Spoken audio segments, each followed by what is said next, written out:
Hello friends, उम्मीद है आप बहुत अच्छे होंगे।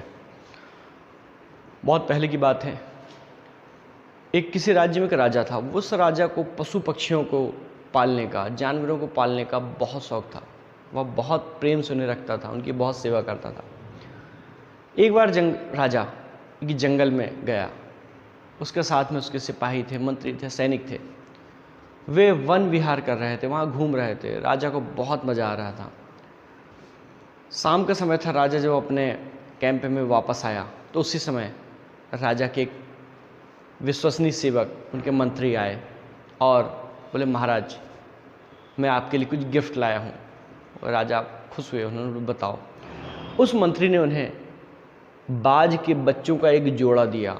2 बच्चे, बहुत सुंदर से छोटे से बच्चे थे। राजा उनको देखकर बहुत खुश हुआ। उन्होंने पूछा, भाई ये तुम्हें कहाँ मिला? उन्होंने बताया, महाराज मुझे यहीं जंगल में एक पेड़ पर मिला। राजा ने उन बच्चों को देखा, उस पर मोहित हो गए। राजा उन बच्चों को लेकर अपने साथ अपने राज्य में आ गए। वहाँ पर आने के बाद उन्होंने अपने मंत्रियों को, अपने सेवकों को आदेश दिया, इन बच्चों के रहने की व्यवस्था की जाए, इनकी बहुत सेवा की जाए, इनका ध्यान रखा जाए।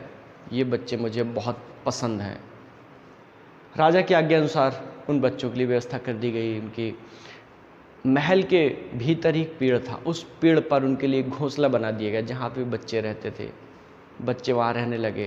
प्रतिदिन राजा की आज्ञा अनुसार उन्हें समय समय भोजन दे दिया जाता, उनकी देखभाल की जाती, कहीं बीमार तो नहीं, कोई समस्या तो नहीं है।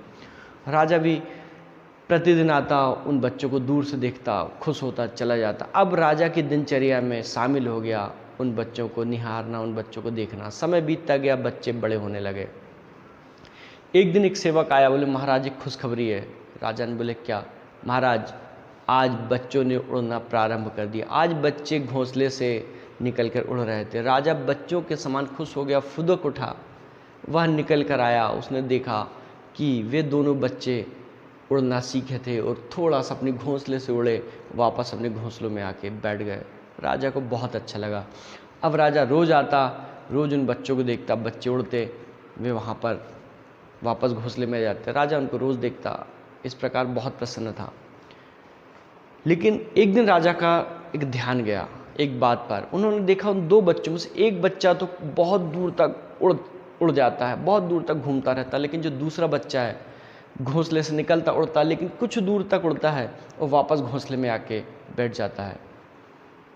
राजा ने उस बात पर उस दिन विशेष ध्यान नहीं दिया, लेकिन कुछ दिन तक राजा जब देखने आता था, उसका ध्यान गया है कि रोज़ यही होता है। एक बाज तो बहुत दूर तक आसमान में उड़ता है, घूमता फिरता, जबकि दूसरा कुछ दूर उड़ता है, वापस घोंसले में आके बैठ जाता है। राजा को चिंता हुई, कहीं ये बीमार तो नहीं है, इसका स्वास्थ्य तो खराब नहीं है। उसने वहाँ के पशु चिकित्सकों को बुलाया, उन लोगों को बुलाया जो उस बाज का इलाज कर सके। उन्होंने उन लोगों को उस बाज की समस्या बताई। सभी लोगों ने प्रयास किया, लेकिन वह बाज वैसा ही रहा। वह कुछ दूर उड़ता, वापस घोंसले में आके बैठ जाता। राजा बहुत चिंतित हो उठा, क्योंकि उन्हें बाजों से बहुत प्रेम था। उसने पूरी घोषणा करवा दी राज्य में कि जो व्यक्ति इस बाज को बहुत ऊंचा उड़वा देगा, उसे बहुत सारे इनाम देगा। पूरे राज्य के अलग अलग विशेषज्ञ आए, उन्होंने बहुत कोशिश की, लेकिन नतीजा वही। राजा चिंता में घुले जा रहा था। एक दिन वह बैठा हुआ था कि एक सिपाही आया, बोले, महाराज एक खुशखबरी है। राजा ने अनमने ढंग से उसकी तरफ देखा, पूछा, क्या खुशखबरी है? उसने कहा, महाराज आज दूसरा बाज भी बहुत ऊंचा आकाश में उड़ चला। राजा का आश्चर्य का ठिकाना नहीं रहा। उसे लगा, यार इतने दिन से इतने लोग प्रयास कर रहे थे, उड़ा नहीं, आज कैसे उड़ गया? राजा आए, उन्होंने देखा वास्तव में बाज उड़ रहा था। उन्होंने पूछा, यह कमाल किस व्यक्ति ने किया? किस व्यक्ति ने किया इस बाज को ऊँचा उड़ना सिखा दिया? तो उसके राजा के सामने एक किसान को लेके आए। उन्होंने उस किसान को बहुत सारा इनाम दिया, बहुत सारा पारितोषिक दिया। फिर राजा ने पूछा, यार ये बताओ, जो काम इतने विशेषज्ञ, इतने स्पेशलिस्ट नहीं कर पाए, वह तुमने कैसे कर दिया? तुम तो एक सामान्य से किसान हो। उसने कहा, बोले, महाराज बहुत सरल तरीका था। राजा उत्सुक हो उठा। उसने पूछा, उत्सुकता से पूछा, यार बता वह कौन सा तरीका है? उसने बोला, महाराज मैंने बहुत सरल से काम किया। वह घोंसला जिस पर यह बाज रहता था, उस घोंसले वाले पेड़ को, जिस पेड़ पर उसका घोंसला था, मैंने उस पेड़ को कटवा दिया। तो राजा ने बोला इससे क्या हुआ? महाराज इससे ही फर्क पड़ा।